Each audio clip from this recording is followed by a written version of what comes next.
The sight was monumental. The Statue of Liberty greeting the USNS Comfort as waiting crowds failed to social distance.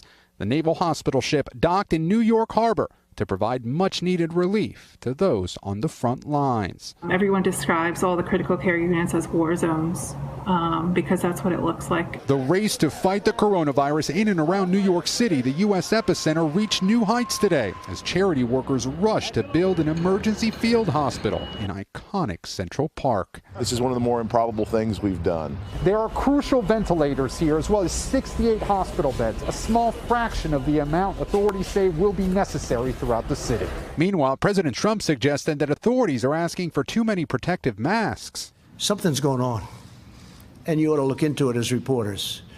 Where are the masks going? Are they going out the back door? Today, New York Governor Andrew Cuomo responded. If he wants to make an accusation, then let him make an accusation. But I don't know what he's trying to say by inference. The long hours and high risk are taking a toll. I'm used to hugging her, holding her hand when we walk down the street, picking up my son. For Alex Fortenko, an ER doctor in Manhattan, his shift at work is not the only thing that's painful. He's moved into an Airbnb to protect his family. I started crying because we were talking about how hard of a day he'd had. And my instinct was to go in and give him a hug and comfort him and want to be comforted, and you can't do that. 8 residents at this New Jersey nursing home have died. He didn't deserve this. I mean, nobody does.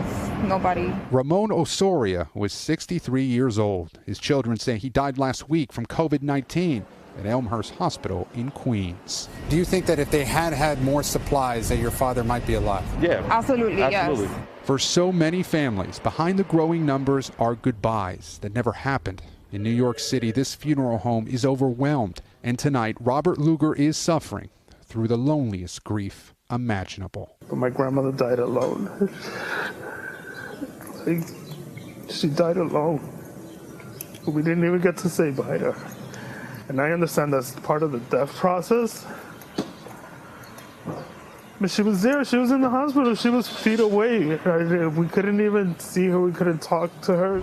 Today, we also learned that New York City lost its first child to the virus. Authorities wouldn't release his or her age, but did say the child had an underlying health condition, like the vast majority of those who die from COVID-19. Governor Cuomo also pleaded for healthcare workers from across the country to come help. Hey, NBC News fans, thanks for checking out our YouTube channel. Subscribe by clicking on that button down here, and click on any of the videos over here to watch the latest interviews, show highlights, and digital exclusives. Thanks for watching.